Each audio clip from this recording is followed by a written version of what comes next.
An airline crew thought they could humiliate a black couple by kicking them out of first class. But what they didn't know was this couple had the legal authority to shut the entire airline down. This isn't a rumor. This isn't clickbait. What you're about to hear is a real incident. And the way it unfolded will leave you speechless. Before we go any further, pause for just a second. If this kind of hidden truth matters to you, smash that subscribe button right now and join the movement that exposes injustice in the skies. Let's hit 1 million subscribers together, so no airline ever thinks it can get away with racism or abuse of power again. Your click is your voice. Make it count. Adrian Lewis adjusted the strap of his leather carry-on and scanned the crowded terminal of Atlanta's Hartsfield-Jackson International Airport, the busiest airport in the United States.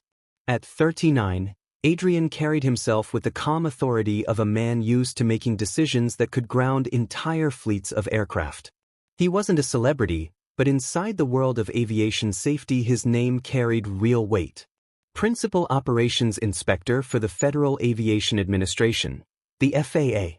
It was the kind of role that allows unannounced, undercover evaluations of airlines operating under Part 121 commercial regulations, the very rules every major U.S. airline must follow. Walking beside him was Nia Parker Lewis, his wife of 7 years and professional partner on many assignments. At 36, Nia was equally impressive, an FAA cabin safety specialist trained to examine everything from emergency equipment readiness to crew compliance with federal passenger safety requirements. Together they formed a quiet powerhouse team, often traveling incognito as regular passengers while observing everything from boarding procedures to in-flight service. Today's mission was supposed to be simple.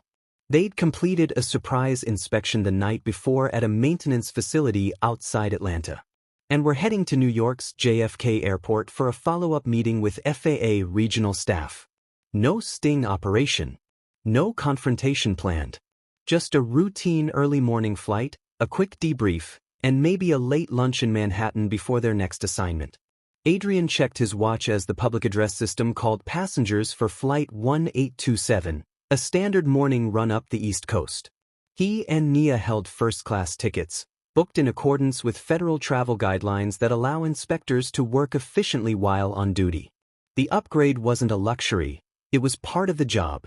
FAA inspectors often need space to review documents, write notes, and observe cabin procedures from a vantage point where service interactions are easiest to monitor.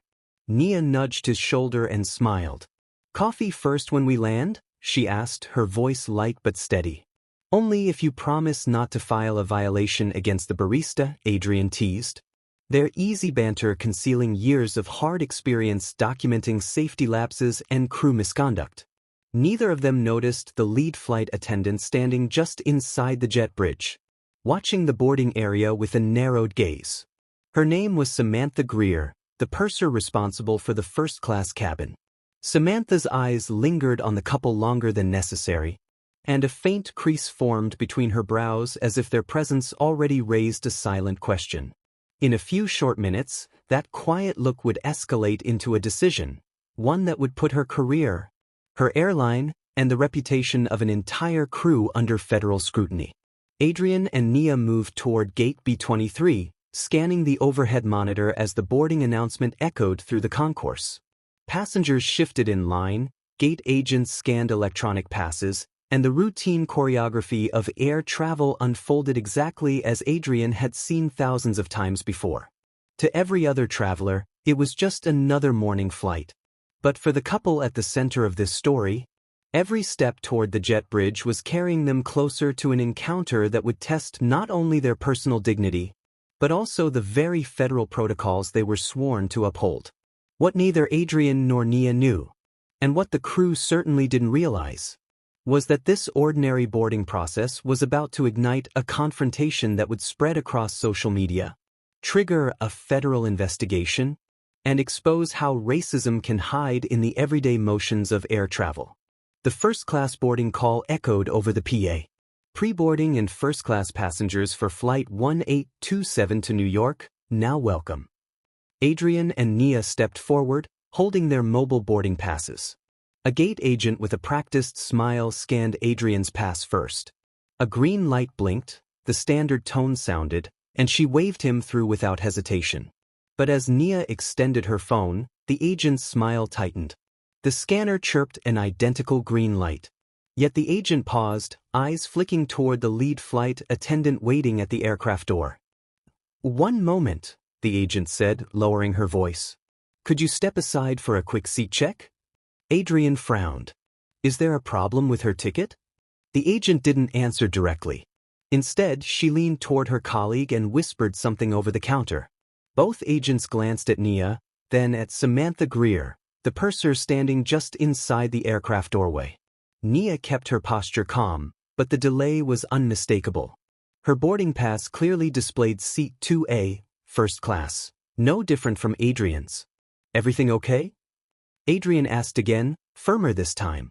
Before the agent could respond, Samantha approached from the jet bridge, her smile thin and professionally cold. "I'm sorry," Samantha said. "We're doing a random seating verification. We may need to reassign seats for weight distribution." Adrian had heard the line before. Weight and balance adjustments are real, but the explanation rarely singles out one specific passenger holding a confirmed first-class ticket, especially when the cabin is not oversold. "We purchased first-class fares," Adrian replied evenly. "Both tickets are confirmed.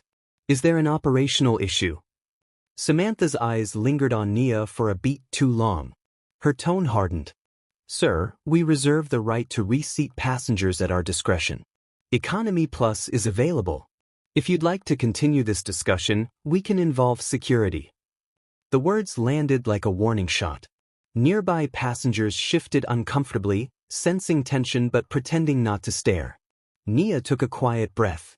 "Is there a specific reason I am being reassigned?" she asked, her voice measured and clear. "My husband and I booked together. Same fare class. Same confirmation." Samantha gave a short, dismissive shake of the head. "It's not personal, ma'am. It's just how the manifest worked out." But Adrian caught a subtle tell. The purser hadn't checked a manifest, radioed operations, or consulted the captain. All standard procedures if a genuine weight or balance issue existed. Adrian's FAA training flashed like a checklist in his mind. Step 1. Observe. Document. Remain calm. Step 2. Allow the airline to state its position on record. He pulled his phone from his pocket, unlocking the screen in plain view. Samantha's eyes darted to the device. Her smile thinned further. The gate agent finally cleared her throat. "So, ma'am, if you don't mind stepping aside, we can resolve this quickly." Passengers behind them began shifting impatiently. A man in a business suit muttered under his breath, "Come on, just let them board." Adrian squared his shoulders. "I'm willing to comply with any legitimate safety protocol," he said, voice carrying just enough to reach the curious crowd. "But we need a clear explanation of why only my wife is being removed from first class." Samantha's expression flickered, irritation breaking through her professional mask. Her next words were sharp enough to silence the murmuring line. "Sir, if you don't step aside right now, I'll have airport security escort you both from the gate." In that single moment, the balance of power shifted. The crew believed they were dealing with just another passenger. They had no idea they were confronting federal inspectors with the authority to ground an airline. Footsteps echo inside the enclosed jet bridge, the hum of ventilation mixing with murmured voices from boarding passengers. Adrian and Nia stepped reluctantly into the narrow jet bridge, flanked by the lead flight attendant, Samantha Greer. The gate agent closed the podium behind them, leaving the line of waiting passengers unsettled, whispering about what they'd just witnessed. Inside the confined space, the tension sharpened. Samantha walked half a step ahead, her heels clicking against the floor panels. Her voice was lower now, clipped, no longer wrapped in the performative smile she had worn at the gate. "Here's how this is going to work," she said without turning. "You can either accept reassignment to Economy Plus, or you can miss this flight altogether. Your choice." Adrian's jaw tightened. Behind him, Nia maintained a calm expression, but her fingers tightened around her boarding pass. "Miss Greer," Adrian said evenly, "the Department of Transportation requires non-discriminatory access to purchase seating. FAA regulations, Part 121, Section 577, require compliance by the carrier. You are not in compliance right now.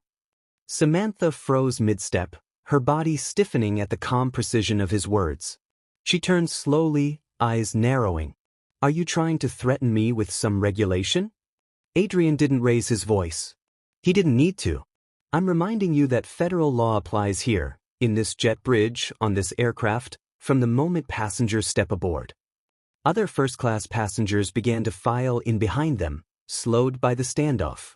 Whispers rose, and someone pulled out a phone, angling discreetly to record. Samantha's face flushed.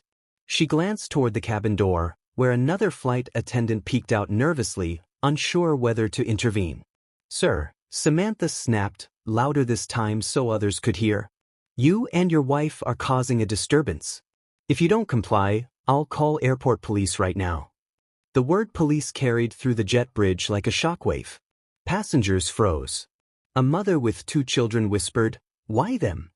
The man in the business suit shook his head and muttered, "This is ridiculous." Nia finally spoke, her voice measured but resolute. "We are not disturbing anyone. We are simply asking why the seats we paid for and confirmed are being taken from us." The phone camera behind them zoomed closer, catching the exchange. The tension had shifted into the open. It was no longer a quiet dispute. It was a public scene. Samantha squared her shoulders, voice rising another notch. "If you refuse to cooperate, both of you will be denied boarding. I'm making that decision right now." Adrian's hand tightened around his phone. This was no longer an observation exercise. This was escalation, evidence gathering. He hit the record button. "Then please state clearly for the record," he said, holding the phone steady, "the reason why you are denying us the first-class seats listed on our tickets." Samantha's lips parted, but no explanation came. Her eyes darted between the phone, the watching passengers, and the open cabin door where crew members were now gathering in hushed tones. In that narrow steel tunnel, the standoff reached its breaking point. The crew believed they had the authority to silence and intimidate.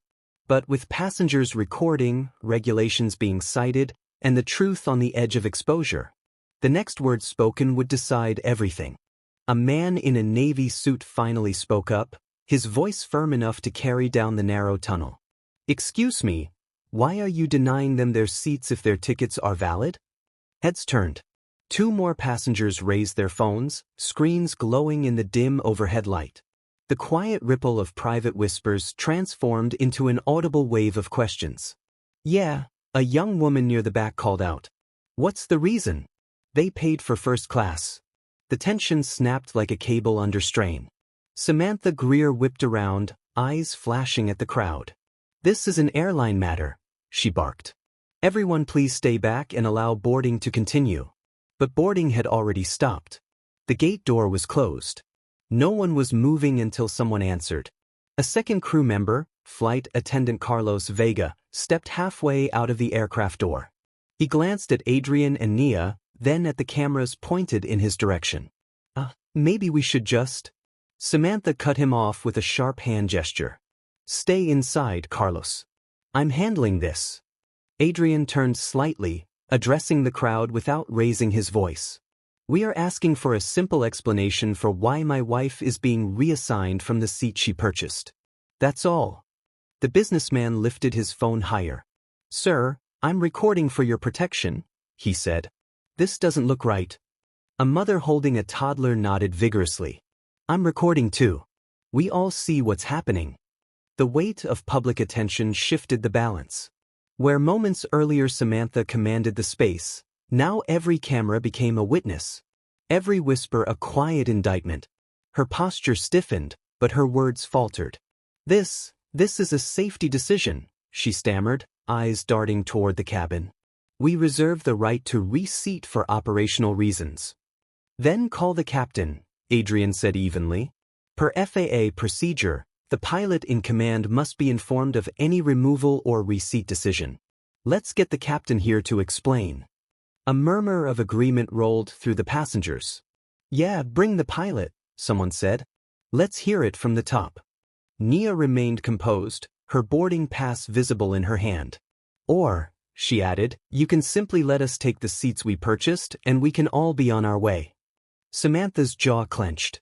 Her eyes flicked again to the recording phones. Every second she delayed, the evidence deepened. Behind her, Carlo stepped fully into the jet bridge, his voice cautious but steady. Ma'am, we're holding up the flight. Gate control is asking what's happening. Samantha shot him a warning look but didn't reply. Passengers shifted, phones raised higher. The businessman spoke again, louder this time. Ma'am, if you don't let them board, we're all going to report this.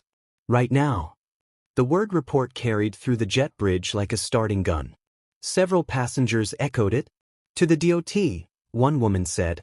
To the FAA, another added, her camera locked on Samantha's face. Samantha's breathing quickened. Her authority, once unchallenged, was crumbling in real time. Adrian kept his phone steady, voice calm and deliberate. For the record, my name is Adrian Lewis. I am a Principal Operations Inspector with the Federal Aviation Administration. This interaction is being documented for federal review. Gasps rippled through the crowd. Someone whispered, "Oh my God." FAA. Another voice said, "She picked the wrong passengers today." Samantha's complexion drained. Her next words were nearly a whisper. FAA. The call came over Samantha's earpiece. Sharp, urgent. Purser, this is flight deck. What's the delay at the door? Samantha pressed the button on her interphone but didn't answer immediately. Her eyes were locked on Adrian's phone, the red recording light burning like a warning beacon. Another crackle of radio. Purser, respond. Finally, Samantha thumbed the switch. Captain, we have a seating discrepancy. I'll explain in person. Seconds later, the cockpit door swung open. Captain Douglas Mercer, a veteran pilot with 22 years in the left seat, stepped into the doorway. His presence changed the atmosphere instantly. Passengers straightened. Even the air seemed to sharpen with the weight of command. Good morning, folks, Mercer said, his calm baritone carrying through the jet bridge. I'm Captain Mercer. What seems to be the issue here? Adrian turned slightly, lowering his phone but keeping it recording. Captain, my wife and I hold confirmed first-class tickets. Your purser is attempting to reassign my wife without explanation, despite federal regulations requiring non-discriminatory seating practices. Mercer's gaze shifted to Samantha. Is that correct? Samantha hesitated, the pause stretching uncomfortably. Captain, I was following operational discretion for weight distribution. Mercer frowned. Have you filed a weight and balance adjustment request with dispatch? No, sir, she admitted quietly. Then this is not a weight issue, Mercer said, his voice flat. He looked back to Adrian and Nia. My apologies for the inconvenience. You are cleared to take your assigned seats. The passengers behind them exhaled in collective relief. But Samantha's jaw tightened. Captain, I must insist. Mercer held up a hand, the universal stop signal in aviation. Purser, step into the galley with me. Now. They disappeared into the forward cabin for a tense 15 seconds. The passengers waited in charged silence, the only sound the distant rumble of engines starting on the tarmac. When the door reopened, Samantha's face was pale, her composure fraying. Mercer stepped back into the jet bridge. Mr. and Mrs. Lewis, please proceed to your seats. Everyone else, thank you for your patience. We'll resume boarding immediately. A ripple of murmured approval moved through the crowd. Phones lowered but continued recording. Adrian nodded. Thank you, Captain. We appreciate your professionalism. But as Adrian and Nia moved toward the cabin door, Samantha suddenly blocked the entrance with an outstretched arm. Captain, with respect, I'm still responsible for cabin safety, she said, voice trembling but loud enough for every camera to catch. I don't feel comfortable allowing them in first class. The jet bridge went silent again. Passengers froze mid-step, phones rising back into position like a synchronized wave. Captain Mercer's eyes hardened. Purser Greer, step aside. Samantha didn't move. Her breathing quickened, eyes flicking between Adrian's camera, the captain's stern gaze, and the growing wall of passengers witnessing every second. In commercial aviation, the captain's authority is final. But defying that authority in front of passengers is a career-ending gamble. With federal inspectors watching and dozens of phones recording, Samantha stood at a crossroads that could determine her future in a single breath. Samantha Greer kept her arms stretched across the cabin doorway, blocking Adrian and Nia from entering. Her voice trembled, but her words carried a sharp edge. "Captain, with all due respect, I have the final say on cabin service. I am refusing boarding for these passengers." A collective gasp rippled through the waiting crowd. Phones tilted upward to capture every angle. Someone whispered, "She can't do that." Not to the captain. Captain Douglas Mercer's jaw tightened, the muscles along his cheek twitching. "Purser Greer," he said, each syllable crisp, "you are now directly defying a lawful order from the pilot in command. Step aside immediately." Samantha didn't move. Her eyes darted to the recording phones, then back to the captain. A bead of sweat slid down her temple. Adrian's FAA training ran like a checklist in his mind. This was no longer a seating dispute. This was a potential violation of 14 CFR Part 121.533, failure to comply with the captain's authority. He kept his phone steady, documenting every second. "Captain," Adrian said calmly. "For clarity, I am Principal Operations Inspector Adrian Lewis, FAA. This is an official recording of a crew member refusing a direct order. I recommend you notify dispatch and company security immediately." Gasps shot through the passengers. Several voices rose in unison. "She's refusing the captain. This is federal." Samantha's breath quickened. Color drained from her face, but her arm remained rigid across the doorway. "This is about safety," she said, though the words sounded hollow even to her. Captain Mercer tapped the interphone clipped to his shirt. "Dispatch, this is Flight 1827, Captain Mercer. I need an operations supervisor and security at Gate B23 immediately. Possible crew removal." The jet bridge fell into an almost eerie stillness. Only the soft whine of the ventilation system and the faint clatter of baggage carts on the tarmac broke the silence. Passengers whispered furiously, their phones capturing every word. A teenager near the back said into her camera, "She's going to lose her job. This is all on video." Nia remained poised, her voice low but clear enough for the closest passengers to hear. "We are standing back, not interfering. We simply want to sit in the seats we lawfully purchased." Samantha's breathing turned shallow. Her hand trembled slightly, still blocking the entrance. For a split second, her eyes flicked toward Adrian's FA badge, now visible in the clear sleeve of his carry-on. Recognition flashed across her face. She whispered under her breath. Her arm faltered, lowering an inch. If this shocking true story made your jaw drop, don't just watch, join the movement. Hit subscribe, smash that like, and turn on the notification bell so you never miss the stories airlines don't want you to hear.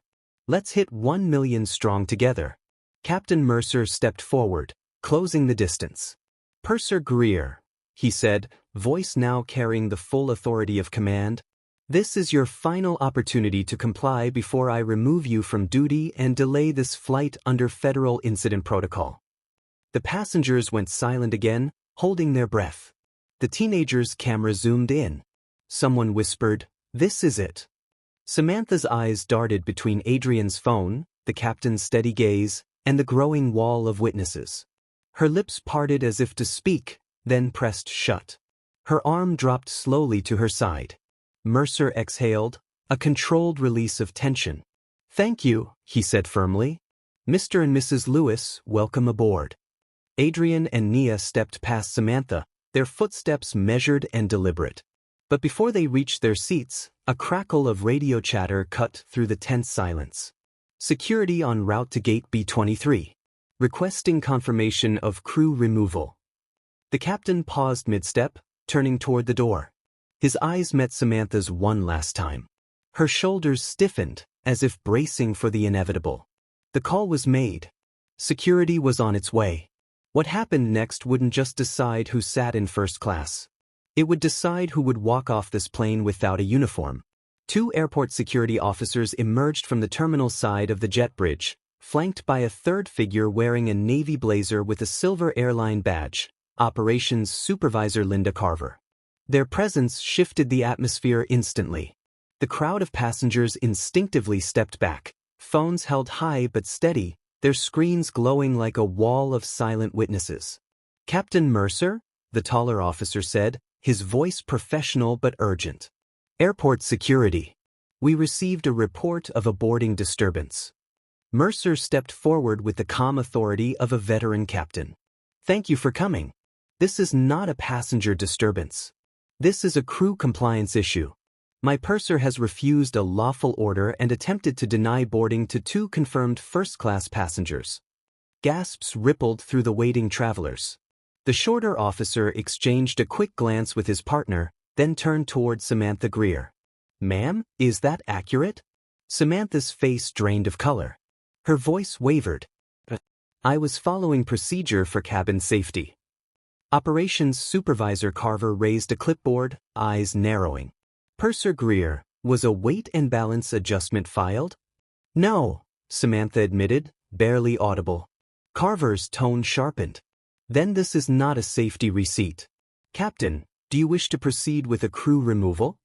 Passengers behind Adrian and Nia erupted in hushed commentary. "She's finished," someone whispered. "Record everything," another muttered, tilting their phone for a clear shot. Adrian remained silent, still documenting. His FAA credentials remained visible through the clear sleeve of his carry-on, a quiet reminder of federal oversight. The taller officer stepped closer to Samantha, voice even but firm. "Ma'am, please step aside and surrender your ID badge until operations provides further instructions." Samantha's breathing quickened. Her eyes darted from the captain to the passengers, to the glowing cameras capturing every word. This is a misunderstanding," she tried again. "I was only protecting the cabin." Operations Supervisor Carver cut her off, voice crisp. "Purser Greer, you are being relieved of duty for failure to comply with the pilot in command under 14 CFR Part 121. Please remove your apron and follow us." The jet bridge erupted in a low, collective murmur. Phones tilted forward, zooming in. The sound of zippers and snaps echoed as Samantha fumbled with her service vest, her fingers trembling. Carlos Vega, the secondary attendant, stepped cautiously from the cabin. His eyes flicked between Samantha and the captain.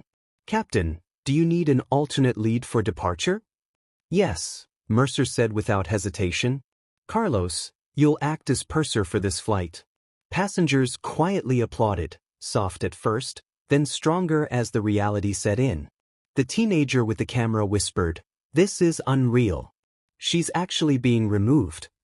Samantha froze mid-motion, vest half unfastened. Her eyes locked on Adrian's phone, the red recording light unblinking. "Your FA?" she said, her voice cracking. Adrian met her gaze, calm but unmistakably authoritative. "Yes. And this entire interaction will be reviewed at the federal level." The taller officer stepped forward, hand extended. "Ma'am, your badge, please." For a long, heavy moment, Samantha didn't move. The ventilation hum deepened, a slow mechanical growl filling the silence. Passengers held their breath. Carver's voice cut through like a blade. "Purser Greer, final request. Surrender your badge and accompany security, or we will formally document non-compliance for FAA enforcement." Samantha's hand hovered near her lanyard. Her eyes flicked to the passengers, the captain, the officers. The moment stretched to breaking. This was no longer a question of seating. It was a question of career survival, of federal enforcement, and of a single decision that would follow her for the rest of her life. The next sound in that jet bridge would decide everything. The metallic click of the lanyard buckle echoed like a gavel strike. Samantha Greer's trembling hand lifted the silver airline badge away from her neck. For a heartbeat, she held it midair, eyes locked on Adrian, as if silently pleading for a way out. Operations Supervisor Linda Carver extended an open palm. "Badge, please." The badge slid from Samantha's fingers into Carver's hand with a muted clink.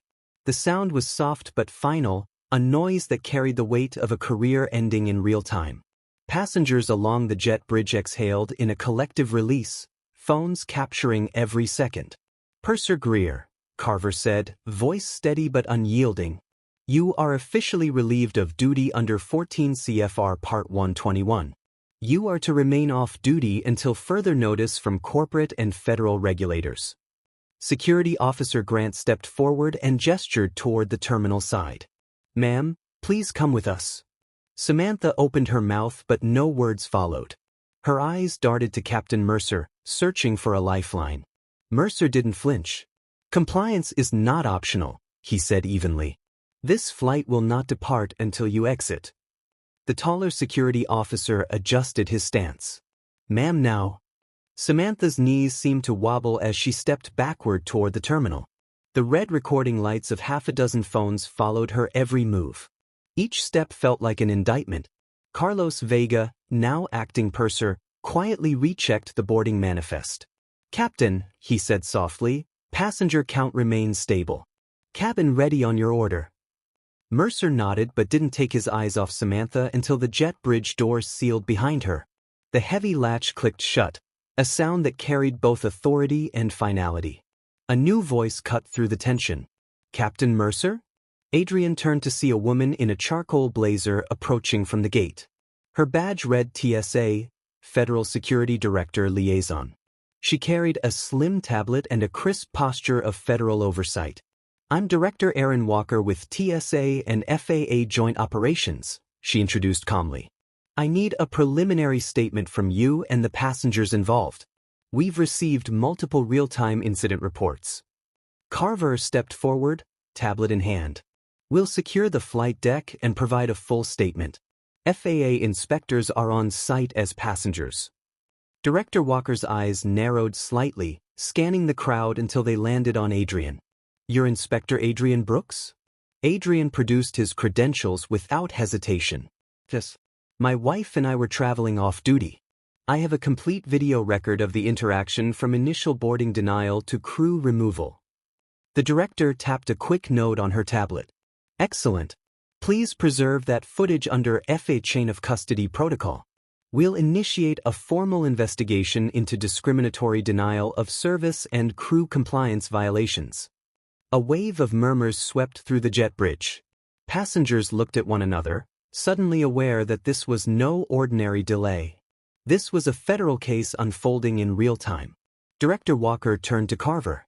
"Captain Mercer will maintain operational command, but this flight will be logged under immediate federal observation. No departure until we complete initial documentation." Carver nodded sharply. "Understood. We'll cooperate fully." Nia Brooks slipped her hand into Adrian's, her voice barely above a whisper. This is going to make national headlines, isn't it?" Adrian gave a small, steady nod. "Yes. And every second of it is evidence." Passengers leaned closer to catch every word. Phones tilted for better angles, the soft glow of screens reflecting in their eyes. The reality was setting in. This wasn't just a crew dispute anymore. It was now an FAA enforcement action, and the first-class cabin had become a federal evidence scene. Captain Mercer adjusted his epaulets and addressed the passengers directly. "Ladies and gentlemen, thank you for your patience. Security and federal authorities are finalizing documentation. We will continue to New York as soon as clearance is granted." A low cheer rippled through the crowd, half relief, half vindication. Director Walker turned back to Adrian. "Inspector Brooks, I'll need a written preliminary tonight. But first, I have one question for you." The jet bridge quieted again, the air suddenly heavy. Her gaze sharpened like a scalpel. "Given what you witnessed," she asked slowly, "are you prepared to recommend immediate suspension of this airline's operating certificate pending investigation?" The question hung in the air like a live wire. One word from Adrian could ground an entire airline fleet before sunrise. Inside the jet bridge, Director Aaron Walker's question still hung in the air like a live electrical wire. "Are you prepared to recommend immediate suspension of this airline's operating certificate?" Adrian Brooks inhaled slowly, eyes narrowing with the calm precision of a career inspector. "Director, I will submit a full written recommendation once the chain of evidence is secured," he said. "But given the safety implications and documented discrimination, provisional suspension should be considered." Passengers exchanged wide-eyed glances. Someone whispered, "He can ground the whole airline?" Another replied, "If the FAA calls it systemic, yes." Director Walker tapped her tablet, activating an encrypted call. "Regional Office, this is Walker. Initiate Emergency Review Protocol 14. Potential discriminatory denial of service, crew noncompliance, and pilot override verified by FAA inspector witness. Begin standby for certificate action." Her words sliced through the jet bridge like cold steel. Emergency Review Protocol meant the airline's entire operating certificate could be temporarily restricted within hours. Captain Mercer stepped closer, voice firm but controlled. "My crew is standing by to continue the flight. Is the aircraft being held?" Walker met his gaze. "Pending preliminary findings, yes. No departure until the regional administrator authorizes release." Operations Supervisor Linda Carver was already on her radio. "Dispatch, this is Carver at Gate B23. Hold all outbound equipment and prepare alternate crew for media containment." A chime interrupted her transmission, a push alert flashing on multiple passengers' phones. "Breaking news. FAA inspector detained in first-class racial incident. Airline under investigation." Gasps erupted as screens lit the jet bridge in a wash of blue light. The story was already national. Inside the terminal, gate agents scrambled behind their counters as managers arrived with hushed urgency. A senior operations director named Harold Denton, burst through the door, sweat beading on his brow. "Director Walker, I'm Harold Denton, Corporate Operations," he said quickly. "We are cooperating fully. Please allow me to speak with Inspector Brooks privately." Walker didn't move. "This is an active federal investigation. Any communication with the inspector will occur with FAA oversight and recorded documentation." Denton's jaw tightened. "Understood," he said, but his eyes betrayed corporate panic. Behind him, a pair of uniformed airline attorneys arrived, legal pads in hand. They whispered urgently to Denton, glancing nervously toward the cameras. Passengers caught fragments of their frantic words. "Stock price. PR containment. Certificate risk." Nia Brooks leaned toward Adrian, voice low. "They're terrified. They know this could shut them down." Adrian kept his eyes on Walker. "This isn't about fear. It's about compliance and public safety." Director Walker nodded once, then addressed Denton directly. "Effective immediately, your purser is relieved, your captain is under preliminary interview, and your airline is under federal special inspection status. Prepare all crew logs, training records, and customer service protocols for immediate upload to FAA servers." Denton swallowed hard. "Yes, ma'am. We'll have everything ready." Passengers erupted in quiet cheers and murmurs. Phones streamed live across social media. Hashtags began trending in real time. #ground the hate, #FA action, #justice in the sky. Captain Mercer leaned toward Adrian. "Inspector, with your authorization, I can reposition the aircraft to a remote stand for documentation." Walker raised a hand. "Hold position until regional issues written clearance." The jet bridge vibrated slightly as another aircraft pushed back nearby, but Flight 482 remained frozen in place. An airliner turned federal evidence locker. Denton's phone buzzed sharply. He glanced down, eyes widening. Corporate headquarters was calling. He hesitated, then looked to Walker. "Director, the CEO is on the line. He's requesting to speak directly with the lead FAA inspector immediately." Passengers quieted instantly.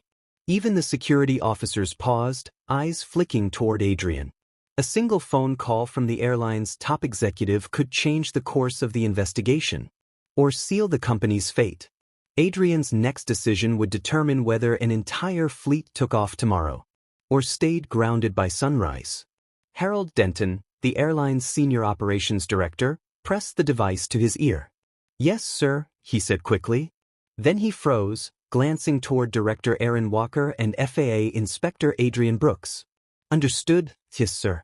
He's right here." Denton lowered the phone slightly and looked directly at Adrian.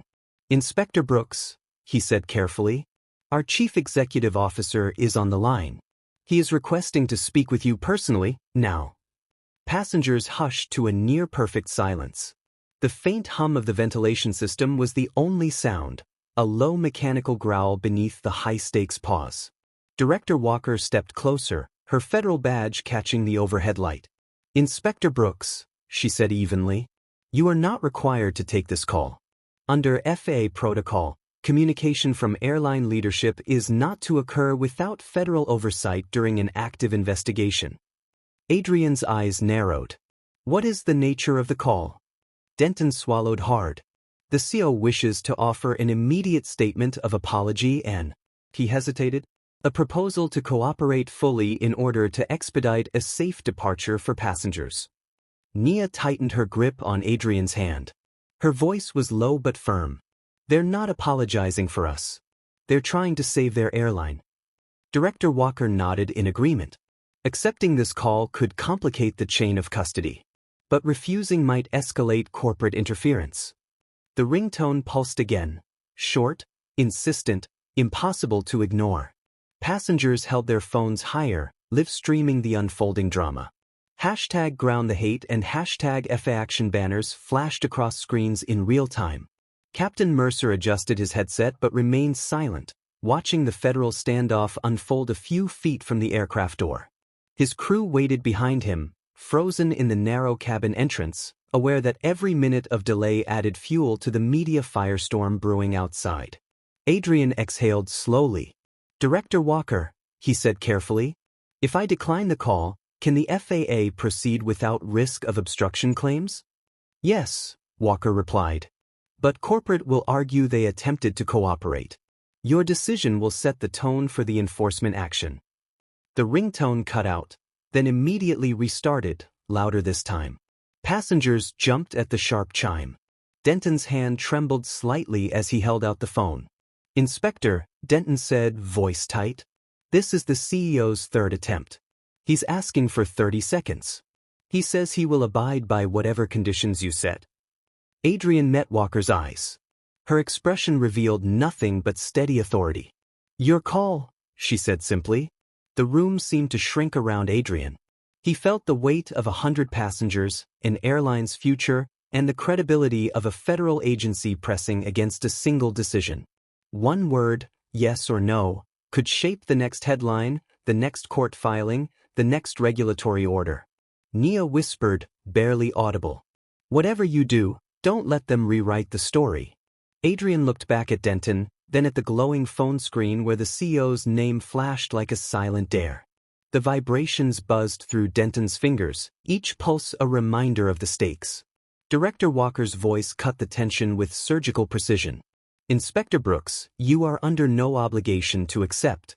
But if you choose to speak, the call will be recorded under federal evidence protocol. Do you wish to proceed?" The jet bridge fell into absolute silence. No coughs, no whispers, just the soft electronic buzz of the waiting call. Adrian extended his hand toward the phone, then paused, fingers hovering inches from the screen. In the next breath, Adrian Brooks would decide whether to confront the airline's highest authority directly, or let the federal investigation unfold without a single word exchanged. One choice promised leverage. The other promised consequences. Within hours of the unanswered CEO call, the chain of federal action began to tighten. At 3:14 a.m. Eastern, FAA Regional Headquarters issued a special inspection order, grounding the flight crew involved and placing the airline under temporary operational review. Under U.S. aviation law, 14 CFR Part 119, that meant every training record, every cabin crew procedure, and every discrimination complaint filed in the past 5 years would be examined line by line. By sunrise, headlines blazed across national outlets. Social media detonated. Hashtags #GroundTheHate and #JusticeInTheSky trended worldwide before the first morning departures even left the runway. Inside FAA headquarters in Washington, Adrian Brooks submitted his official report. A minute-by-minute account, backed by high-definition video evidence and corroborating passenger statements. The report recommended immediate crew retraining, a formal civil penalty, and an unprecedented emergency compliance audit of the airline's entire domestic network. 2 days later, the airline issued a public statement. "We sincerely apologize to the passengers affected by the unacceptable incident aboard Flight 482. Effective immediately, the crew member involved has been terminated, and the airline will cooperate fully with the FAA's investigation." Stock prices dipped 6% before trading closed. Investor calls demanded answers. The CEO quietly canceled a scheduled appearance at an industry conference. For Adrian and Nia Brooks, the case was never about money or fame. It was about accountability and the simple, unshakable truth that federal protections are meant for every passenger, regardless of race, status, or seat assignment. Their footage now forms part of an FAA training module on unlawful interference and discriminatory denial of service, a resource shared with airlines nationwide to prevent future incidents. The couple returned to work weeks later, unassuming as ever. But every time they board a flight, their quiet presence reminds crews across the country of a single, immutable fact.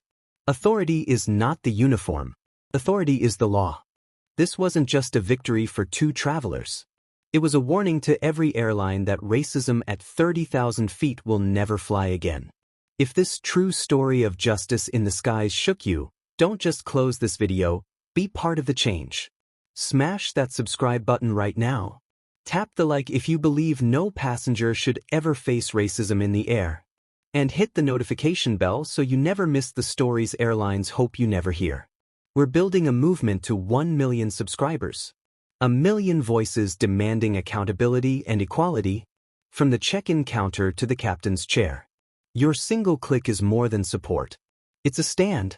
Let's hit 1 million and keep the skies safe for everyone.